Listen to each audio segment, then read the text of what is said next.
اعوذ باللہ من الشیطان الرجیم بسم اللہ الرحمن الرحیم الحمد للہ رب العالمین والصلاة والسلام علی اشرف الانبیاء والمرسلین وآلہ الطیبین الطاہرین اعوذ باللہ من الشیطان الرجیم ثم بعثنا من بعدهم موسیٰ وہارون الی فرعون وملئہ بآیاتنا فاستکبروا وکانوا قوما مجرمین۔ سورہ یونس آیت 75۔ پھر ان کے بعد ہم نے موسیٰ اور ہارون کو اپنی نشانیوں کے ساتھ فرعون اور اس کے درباریوں کی طرف بھیجا تو انہوں نے تکبر کیا اور وہ مجرم لوگ تھے۔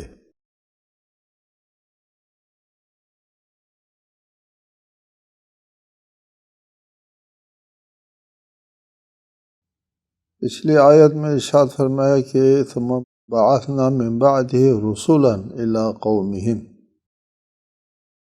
پھر نوح کے بعد ہم نے بہت سے پیغمبروں کو اپنی قوم کی طرف بھیجا۔ ان میں سے خصوصی طور پر حضرت موسیٰ اور ہارون کا ذکر آتا ہے۔ تاریخ انبیاء میں سب سے بڑی جنگ، سب سے بڑے طاغوت کے خلاف موسیٰ اور ہارون نے لڑی، اور یہ جنگ چونکہ طویل ترین جنگ تھی اور جس کے خلاف جنگ تھی وہ اس زمانے کے سب سے زیادہ طاقتور حکمراں تھا۔ اس وجہ سے تاریخ انبیاء میں یہ باب بہت لمبا ہے اور اس کا ذکر بار بار آتا ہے۔ حضرت موسیٰ اور حضرت ہارون کا فرعون کے ساتھ مقابلہ، بنی اسرائیل کا ذکر بہت آتا ہے، کیونکہ اس طویل ترین جہاد میں اور مشکل ترین جہاد میں آنے والے لوگوں کے لیے بہت سے اسباق ہیں، بہت سے دروس ہیں۔ اس وجہ سے چونکہ یہ جنگ بہت طویل رہی ہے اور جنگ بھی ایک بہت بڑی طاقت کے ساتھ تھی، اس وجہ سے اس کا ذکر بہت آتا ہے۔ اس میں ارشاد فرمایا ثم بعثنا من بعدهم موسیٰ وہارون الی فرعون، ہم نے پھر موسیٰ اور ہارون کو فرعون اور اس کے درباریوں کی طرف بھیجا۔ فرعون اور درباری بھیجا گیا ہے تمام لوگوں کی طرف۔ پوری انسانیت کی ہدایت کے لیے انبیاء آتے ہیں، مبعوث ہوتے ہیں، صرف ایک فرعون اور چند درباریوں کے لیے نہیں آتے۔ لیکن چونکہ قوموں کی قسمت، قوم کا باغ ڈور ان لوگوں کے ہاتھ میں ہوتا ہے، فرعون اس کے درباریوں کے ہاتھ میں۔ قوموں کی قسمت ہوتی ہے الناس علی دین ملوکہم، لوگ اپنے بادشاہوں کے زیر اثر ہوتے ہیں، خصوصاً اس زمانے کے لوگ۔ اب کچھ لوگوں نے تربیت حاصل کر لی ہے، حکمرانوں کے زیر اثر ہونا کم ہو گیا، لیکن اس زمانوں میں وہ حکمرانوں کے زیر اثر تھے، خصوصاً فرعون۔ فرعون کو وہ لوگ اپنے معبود کا نمائندہ سمجھتے تھے زمین پر۔ وہ سورج کو اقتدار کا رب خیال کرتے تھے، ان کے بڑے ارباب تھے، مختلف شعبۂ زندگی کے لیے ایک الگ رب، لیکن اقتدار اور بادشاہی کا رب جو ہے وہ اشتار، سورج کو وہ بادشاہی کا رب سمجھتے تھے۔ اور فرعون کو اور اپنے جو اقتدار کا رب ہے اشتار جس کو کہتے تھے، وہ اس کا زمین میں نمائندہ سمجھتے تھے، لہٰذا فرعون ان کا مذہبی اور سیاسی نمائندہ تھا۔ مذہبی وہ تھا، رب کا نمائندہ جب ہے زمین پر تو اس کا اقتدار بہت مضبوط تھا، طاقت بھی اس کے ہاتھ میں ہے، اقتدار بھی اس کے ہاتھ میں ہے، اور صاف صاف جو ہے لوگوں کے اذہان اور عقیدہ اور نظریہ بھی پر بھی اس کا کنٹرول ہے۔ یہی وجہ ہے کہ حضرت موسیٰ نے جب فرعون سے کہا کہ میں رب العالمین کا پیغمبر ہوں، تو فرعون نے کہا تھا وما رب العالمین، رب العالمین کیا ہوتا ہے؟ ان کے اصطلاح میں رب العالمین کے نام کی کوئی چیز نہیں تھی، یہ لفظ ان کے لیے نیا تھا۔ ان کے تو بہت سے ارباب ہوتے ہیں، ہر شعبے کے لیے ایک رب ہوتا ہے، لیکن ایک ذات تمام عالمین کا رب ہو ایک، یہ ان کے لیے ایک انوکھی سی بات تھی، ناقابل فہم بات تھی۔ کہا وما رب العالمین، وہ کیا ہوتا ہے؟ رب العالمین کیا ہوتا ہے؟ وہ مختلف ارباب کو اپنا رب سمجھتے تھے۔ حضرت موسیٰ کہتے تھے کہ مجھے اجازت دے دو، میں بنی اسرائیل کو لے کر کے یہاں سے اپنے وطن واپس جاؤں۔ حضرت موسیٰ کا یہ مطالبہ تھا کہ مجھے بنی اسرائیل کو لے جانے دو یہاں سے، وہاں وہ غلامی زندگی گزارتے تھے، اپنے آبا و اجداد وطن میں فلسطین واپس جاتے ہیں، ہم کو جانے دو۔ حضرت موسیٰ کا یہ مطالبہ تھا کہ ہم کو فلسطین جانے دو، ہم کو مصر چھوڑنے دو، ہم مصر سے نکلنا چاہتے ہیں۔ فرعون کہتا ہے کہ یہ موسیٰ ہم کو اپنے وطن سے نکالنا چاہتا ہے۔ فرعون اس کو کیوں سمجھا؟ یہ کیسے اس نے بات کی؟ حضرت موسیٰ کہہ رہے ہیں ہم کو نکلنے دو، ہم نکل جاتے ہیں یہاں سے۔ فرعون الزام لگاتا ہے موسیٰ ہم کو یہاں سے نکالنا چاہتا ہے۔ اس کی وجہ یہ تھی کہ فرعون کی جو قانونی اور شرعی حیثیت تھی اس کو چیلنج کیا حضرت موسیٰ نے کہ میں رب العالمین کا رسول ہوں کہہ کر۔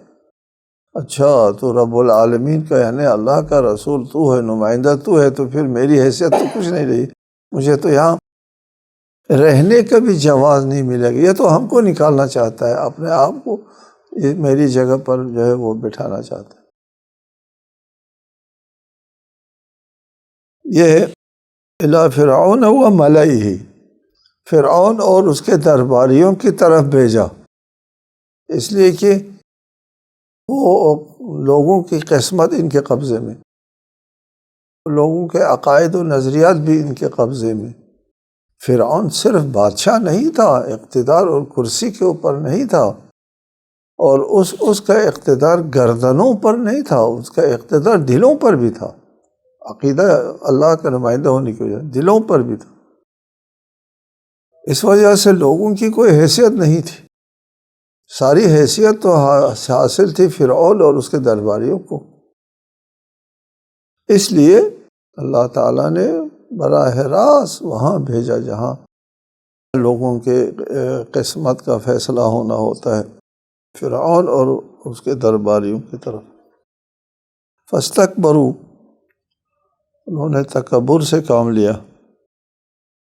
ظاہر ہے حضرت موسیٰ کا تعلق بنی اسرائیل سے ہے، بنی اسرائیل وہاں کے معاشرے میں، مصری معاشرے میں غیر ملکی اجنبی لوگ ہیں، کنعان سے آئے ہوئے غیر ملکی اور اجنبی لوگ ہیں، مقامی لوگ ہے نہیں۔ قبطی جو ہے وہ مقامی لوگ اشراف ہوتے ہیں، بڑے ہوتے ہیں اور مالک ہوتے ہیں، ملک اور کشور کے مالک ہیں، اور یہ بنی اسرائیل جو ہے وہ غیر ملکی ہے، وہاں سے آئے ہوئے ہیں، اس لیے ان کو وہ بہت پست سمجھتے تھے، گھٹیا قسم کے شہری تصور کرتے تھے، ان کو اپنا غلام تصور کرتے تھے۔ ایک چیز، دوسری چیز، حضرت موسیٰ اب فرعون کے گھر میں پلتا رہا، باقی آیات میں اس کا ذکر ہے، کہ ہمارے گھر میں پلتا رہا ہے تو اور آج نبوت کا رسالت کا دعویٰ کرتا ہے۔ لہٰذا فرعون کہاں اور بنی اسرائیل کہاں، اور پھر بنی اسرائیل کا ایک فرد ایسا جو ہمارے گھر میں پلتا رہا، ہمارے گھر میں جس نے نشو و نما حاصل کی، ہمارے گھر میں بڑا ہو گیا، اس کی حیثیت کیا ہے؟ فاستکبروا، تکبرانہ پیش آیا۔ وہاں پر بنی اسرائیل کی حیثیت نہیں تھی، پھر حضرت موسیٰ کو بھی وہ لوگ حقیر سمجھتے تھے، حقارت سے باتیں کی ہے، صحیح بات بھی نہیں کر سکتا ہے۔ ایک قول ہوتا ہے کہ پیغمبر میں اللہ کا نمائندہ ہوں، فاستکبروا، انہوں نے اپنے آپ کو بڑا سمجھا، اور حضرت موسیٰ کو انہوں نے وہ مقام ظاہر ہے نہیں دیا۔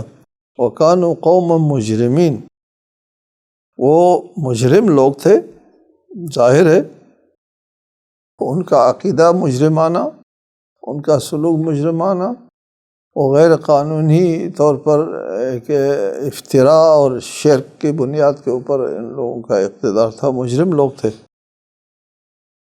فلما جاءهم الحق من عندنا قالوا ان هذا لسحر مبین، جب ہمارے ہاں سے حق ان کے پاس آیا تو کہنے لگے بے شک یہ تو صریح جادو ہے۔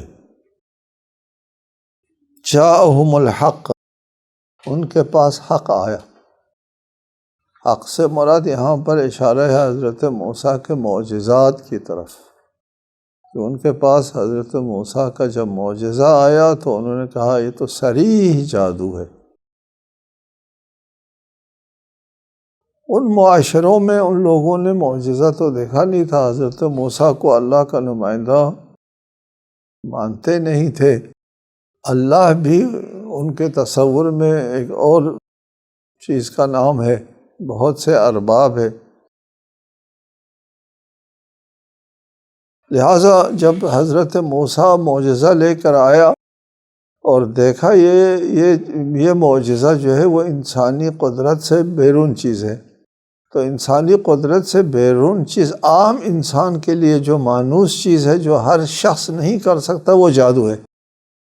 جادو کے اوپر صرف جادوگر جو ہے وہ کام کر سکتے ہیں، وہ نظروں کا دھوکہ دیتے ہیں لوگوں کو۔ لہٰذا اس کو لوگوں نے تعبیر کی جادو کے ساتھ کہ یہ بہت بڑا جادوگر ہے۔ حضرت موسیٰ واضح ہے، باقی آیات میں اس چیز کا تفصیلاً ذکر ہے کہ جب حضرت موسیٰ نے کہا کہ میں رب العالمین کا رسول ہوں، تو فرعون نے کہا وہ رب العالمین کیا ہوتا ہے؟ کہا ربکم و رب آبائکم الاولین۔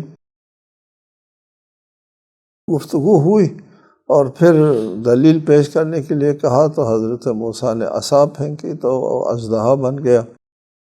کہا یہ بہت بڑا جادوگر ہے، ایک عصا فوراً اژدہا بننا سوائے جادو کے اور کوئی چیز ان کے تصور میں۔ البتہ جن لوگوں نے دیکھا کہ جادو ایسا نہیں ہوتا، جن لوگوں نے جادو کا بھی مشاہدہ کیا ہے، یہ جادو اس طرح نہیں ہوتا، ان لوگوں نے زن فرعون کی طرح یا مؤمن آل فرعون کی طرح کچھ لوگوں نے ایمان بھی لے آیا اور اپنے ایمان کو چھپاتے بھی تھے۔ کھل گئی بات کھل گئی لوگوں کے اوپر کہ یہ سحر اور جادو نہیں ہے، یہ اللہ تعالیٰ کی طرف سے ایک نمائندہ ہونے کی دلیل اور معجزہ ہے۔ پہلے بھی کئی بار آپ کو بتایا ہے کہ معجزہ یعنی اس عصا کا اژدہا بن جانا معجزہ قانون طبیعت کے مطابق ہے،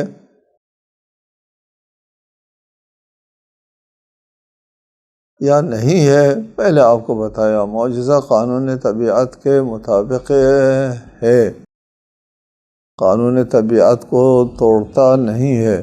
معجزہ کے پیچھے بھی اس کے علل و اسباب ہوتے ہیں، کائنات کا نظام علل و اسباب پر قائم ہے، معجزے کے پیچھے بھی علل و اسباب ہوتے ہیں، بغیر علت و سبب کے ایک چیز بلا وجہ بغیر سبب اور علت کے وجود میں نہیں آ سکتا۔ فرق معجزہ اور غیر معجزہ میں یہ ہے کہ معجزہ کے پیچھے جو علل و اسباب ہے وہ قابل تسخیر نہیں ہے ہر ایک کے لیے، اور صرف نبی کے لیے قابل تسخیر ہے باذن خدا۔ اللہ کی اجازت سے نبی جو ہے ان علل و اسباب کو مسخر کرتے ہیں، خواہ وہ علل و اسباب وہ خود ارادہ رسول، ارادہ خدا ہی کیوں نہ ہو، علل و اسباب ہوتے ہیں اس کے پیچھے۔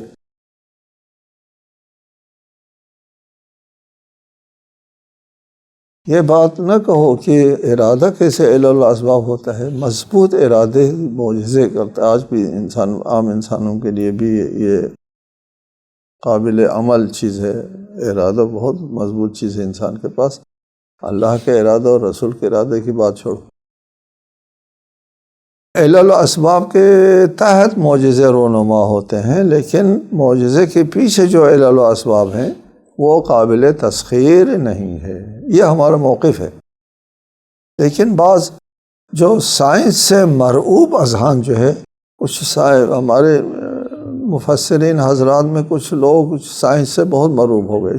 شروع میں ابتدا میں سائنس سے دنیا بہت مرعوب ہو گئی تھی، خود سائنس بھی اپنے معلومات سے مرعوب ہو گئے تھے، اس لیے کہ جاہل کو جب علم ملنا شروع ہو جاتا ہے وہ اپنے علم کو بہت بڑی چیز سمجھنے لگتا ہے۔ بعد میں رفتہ رفتہ اس پر راز کھلتا ہے، جو کچھ میرے علم میں آئے ہو تو کچھ بھی نہیں ہے، میں تو دنیا کا بڑا جاہل ہوں۔ سائنس جس حد تک ترقی کرتا ہے اس حد تک اپنی جہالت کا بھی اس کے علم میں ترقی ہو گیا، اور اب وہ شروع والی بات نہیں رہی۔ شروع میں بہت سے اذہان متاثر ہوئے تھے اور کہتے تھے کہ نہیں، یہ قانون طبیعت جو عام تھا، قانون طبیعت ہے، اس کے تحت ہے، معجزہ نہیں ہوتا۔ حضرت موسیٰ کے لیے دریا شقمق ہوا تھا، دریا کے سمندر کے مد و جزر ہوا تھا، مد و جزر میں موسیٰ گزر گئے اور فرعون غرق ہو گئے۔ کوئی عصا مارنے سے دریا شق ہو گیا ہو، ایسی کوئی بات نہیں ہے۔ حضرت موسیٰ کے عصا مارنے سے وہ آئے تھے، نکل آئے تھے، چشمے نکل آئے تھے۔ اضرب بعصاک الحجر، اضرب سے مراد لیتے ہیں عصا لے کر کے زمین پر چلو پانی کے تلاش میں، اور وہ پانی مل گیا۔ پانی تلاش کے چرواہے کو بھی مل جاتا ہے، موسیٰ کی کیا ضرورت ہے اس کے لیے؟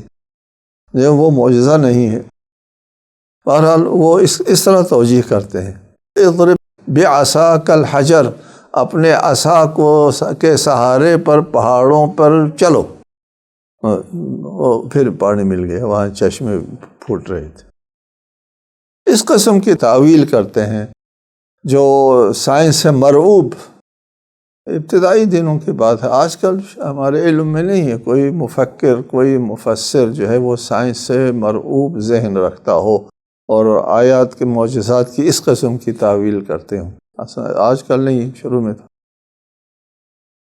لہٰذا کسی قسم کی تعویل نہیں کرتے ہم، ارادہ الہی ہے یا ارادہ رسول ہے باذن خدا، وہ علت و سبب ہے جو ہر ایک کے لیے قابل تسخیر نہیں ہے معجزے کے پیچھے۔ معجزہ علل و اسباب کے تحت ہوتا ہے، وہ علل و اسباب ہر ایک کے لیے قابل تسخیر نہیں ہے۔ جب ان لوگوں نے کہا کہ یہ آپ جادو کر رہے ہیں، قال موسیٰ اتقولون للحق لما جاءکم اسحر ھذا، جب حق تمہارے پاس آتا ہے، جادو حق نہیں ہوتا، جادو دھوکہ ہوتا ہے۔ جادو جو ہے وہ نظروں کا دھوکہ ہے، وہ مہارت کی وجہ سے وہ لوگوں کو دکھائی دیتا ہے اس قسم کا، جبکہ معجزہ حق ہوتا ہے۔ حق یعنی امر واقع اور حقیقت کہتے ہیں۔ اتقولون للحق لما جاءکم اسحر ھذا، حق اور حقیقت کو تم لوگ سحر کہتے ہو۔ ولا یفلح الساحرون، ساحر کامیاب نہیں ہوتا، ساحر کے پاس کامیابی کے کوئی وسائل نہیں ہوتے، ساحر کے پاس کوئی پیغام نہیں ہوتا، ساحر کے پاس کوئی دستور حیات نہیں ہوتا، ساحر کے پاس کوئی منزل نہیں ہوتی، ساحر کا کوئی مقصد نہیں ہوتا، ساحر کے پاس زندگی کے لیے کوئی پروگرام نہیں ہوا کرتا، ساحر بے مقصد ایک چیز دکھاتا ہے۔ ولا یفلح الساحرون، ساحر جو ہے وہ کامیاب نہیں ہو سکتے۔ حضرت موسیٰ نے فرمایا کہ میرا عمل اور سحر دونوں میں کوئی قدر مشترک نہیں ہے، میں ایک پیغام لے کر کے آیا ہوں، ایک نظام لے کر کے آیا ہوں۔ بہرحال ان لوگوں نے کہا قالوا اجئتنا لتلفتنا عما وجدنا علیہ آباءنا وتکون لکم الکبریاء فی الارض وما نحن لکما بمؤمنین۔ وہ کہنے لگے کیا تم ہمارے پاس اس لیے آئے ہو کہ ہمیں اپنے راستے سے پھیر دو جس پر ہم نے اپنے باپ دادا کو پایا ہے، اور ملک میں تم دونوں کی بالادستی قائم ہو جائے، اور ہم تو تم دونوں کی بات ماننے والے نہیں ہیں۔ ان لوگوں کی طرف سے اسی قسم کی جواب کی توقع تھی۔ ان لوگوں نے کہا قالوا اجئتنا لتلفتنا عما وجدنا علیہ آباءنا، ہمارے آباء و اجداد کے دین سے پھیرنے کے لیے۔ آباء و اجداد کی تقلید کو عام لوگوں کا ذہن جو ہے بہت تقدس دیتا ہے۔ آج بھی ہم نے بہت سو کو دیکھا ہے کہ اگر آپ شریعت کا کوئی ایسا حکم بتا دے جو ان کے لیے آباء و اجداد کی طرف سے رسم و رواج میں ملا ہے تو لوگ اس کو مسترد کر دیتے ہیں، کہتے ہیں کہ ہمارے باپ دادا اس کام کو کرتے چلے آئے ہیں، آپ کہتے ہیں اس کی کوئی شرعی حیثیت نہیں ہے، یہ کیسا ہو سکتا ہے؟ یہ لوگ آج بھی قبول نہیں کرتے، آباء و اجداد کو تقدس دیتے ہیں اور ان کو ایک سند کے طور پر پیش کرتے ہیں۔ عام سادہ لوگوں کی بات ہے، جو تعلیم یافتہ نہیں ہے، عام سادہ لوگ اس کو ایک سند کے طور پر پیش کرتے ہیں۔ مشرکین کے پاس اپنے شرک کے لیے کوئی سند نہیں تھی سوائے اس ایک چیز کی کہ آباء و اجداد جو کرتے چلے آ رہے ہیں، بس، اور کوئی سند نہیں تھی، نہ کوئی عقلی دلیل، نہ کوئی رسمی دلیل، نہ کوئی کتاب، نہ کوئی بات۔ چنانچہ ان لوگوں نے بھی وہی آباء و اجداد والی اندھی تقلید، آباء و اجداد کی تقلید۔ کسی نے کوئی رواج ڈال دی، ایک آدمی کی طرف سے ہوتا ہے، ہمیشہ ایک رواج ڈال دیا جاتا ہے اور اس رواج کو یہ لوگ قبول کر لیتے ہیں اور پھر اس کو سند کے طور پر لے لیتے ہیں۔ ایک بات ان کی یہ تھی کہ آپ ہم کو ہمارے آباء و اجداد رسالت، آپ جب شروع میں آپ اس پر رسالت ہوئے تو مکہ والوں نے بھی یہی چیز پیش کی تھی، ہم میں پھوٹ ڈالنے کے لیے، یہ آئے ہو ہمارے باپ دادا کے مذہب کے خلاف بات کرتے ہو وغیرہ۔ دوسری بات جو فرعونیوں نے حضرت موسیٰ کے نبوت کو رد کرنے کے لیے جو کی ہے وہ ہے وَتَكُونَ لَكُمَ الْكِبْرِيَاءُ فِي الْأَرْضِ، ہاں تم اپنی بالادستی چاہتے ہو۔ مصر میں فرعون اور درباریوں کی بالادستی ہے۔ حضرت موسیٰ اللہ تعالیٰ کا نمائندہ ہونے کا دعویٰ کر رہے ہیں۔ اس کا مطلب یہ ہے کہ فرعون اللہ کا نمائندہ نہیں ہے، رب کا نمائندہ نہیں ہے، اشتار کا نمائندہ ہوتا تھا، سورج کا نمائندہ نہیں ہے رب کا، اور یہ بنی اسرائیل کا فقیر مسکین بندہ جو ہمارے گھر میں پلا بڑا ہو گیا اور رب کا نمائندہ بن کے آیا ہے اور چاہتا ہے کہ یہ خود بادشاہ بن جائے۔ کبریا یعنی بالادستی، خود بادشاہت کے بالادست ہونا چاہتا ہے۔ یہ دو باتیں تھیں کہ وہ ان کے لیے ممکن نہیں تھا، اگرچہ معجزے سامنے آ گئے تھے، بات تو ان کے ذہن میں اتر گئی تھی، لیکن دو رکاوٹیں ان کے لیے تھے۔ ایک تو باپ دادا کا مذہب باطل نہیں ہو سکتا، یہ فرعون کی مذہبی حیثیت جو اللہ کی طرف سے ہے، اس کے رب کی طرف سے ہے، وہ بھی باطل نہیں ہو سکتا، اور دوسرا یہ ہے کہ یہ موسیٰ ہم پر بالادست نہیں ہو سکتا۔ یہ کون ہوتا ہے ہم پر بالادست ہونے والے؟ ایک سماجی مسئلہ تھا، باپ دادا کا مذہب ہے، اور دوسرا سیاسی مسئلہ تھا کہ ان کی اپنی کرسی کا مسئلہ تھا۔ کرسی کا مسئلہ جب بھی پیش آتا ہے ممکن نہیں ہے کہ حرف حق جو ہے وہ سمجھ میں آ جائے۔ یہ کرسی سب سے بڑی رکاوٹ ہے۔ رسالۃ مآب نے جب نبوت کا اعلان کیا تو ابو جہل نے کہا تھا، بات نکل جاتی ہے دل میں جو ہے وہ بات نکل جاتی کسی وجہ سے، محمد نے کسی انسان کے اوپر افطرا نہیں باندھا ہے، اللہ پر کیسے افطرا باندھے گا، کہہ بھی دیا۔ دل مانتا تھا کہ یار ہے کوئی بات ضرور ہے محمد میں، لیکن ہم محمد کی بالادستی قبول نہیں کر سکتے، محمد کی کبریائی قبول نہیں کر سکتے۔ لوگ محمد کے ساتھ حسد کرتے تھے، ذات محمد کے ساتھ، پھر اس کے بعد بنی ہاشم کے ساتھ حسد کرتے تھے، اور حسد کا بہت بڑا سلسلہ ہے یہاں پر، یہ بہت بڑا سلسلہ۔ پھر کرسی، حسد باقی دولت ہے، عزت ہے اور بات ہے، لیکن کرسی جو ہے وہ بہت بری چیز ہے۔ اقتدار جو ہے، الملک عقیم کہتے ہیں، اقتدار اور اس کا کوئی حسب نسب نہیں ہوتا۔ اقتدار اور کرسی کے مقابلے میں باپ بیٹا کا رشتہ نہیں ہوتا، اپنے پیرائے نہیں ہوتے۔ یہ باپ کو بھی لوگوں نے مارا ہے اقتدار و کرسی کے لیے، بیٹے کو مارا ہے اقتدار و کرسی کے لیے، اور بہت کچھ جرائم کیا ہے اقتدار کرسی کے لیے۔ بہت بری چیز ہے اقتدار و کرسی، سوائے ان لوگوں کے جو خدا ترس ہوتے ہیں،